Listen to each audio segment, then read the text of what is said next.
Valkosipulien puhdistus talvisäilytystä varten. Katsotaanko, kuinka se tehdään.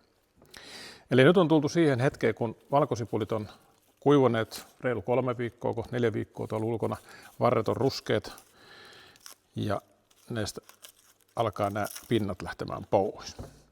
Se, että valkosipuli säilyy, se säilyisi vaikka tällaisenakin, jos haluaa, mutta eihän tätä nyt oikein viitsi keittiössä katsella.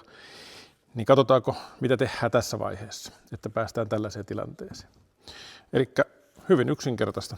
Leikataan juuret poikki.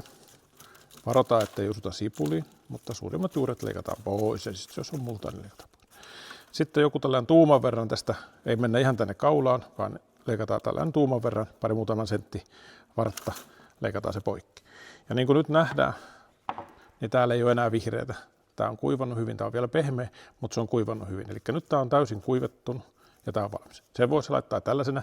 Ja nämä, mitä istutukseen käytetään, nyt muutaman kuukauden päästä istutellaan, niin näitä nyt ei sen enempää putsailla.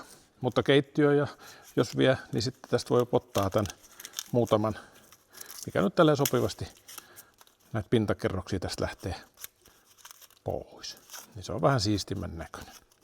Sillä ei oikeastaan muuta kuin tällaista ulkonäöllistä merkitystä, mutta onhan se kivempi tällainen vähän siistitty versio. Näin. Ja niin kuin nähdään, kynnät on isoja. Niitä on keskimäärin 5-6 kappaletta. Ja tämä ei tarvitse mitään muuta. Tämä on ihan keittiössä, verkkopussissa tai pahvilaatikossa tai paperipussissa, kun ei muovipussia laita. Säilyy ihan normaalissa huoneen lämmössä sinne pitkälle kevääseen, monta kertaa ihan kesään asti. Näin helppous.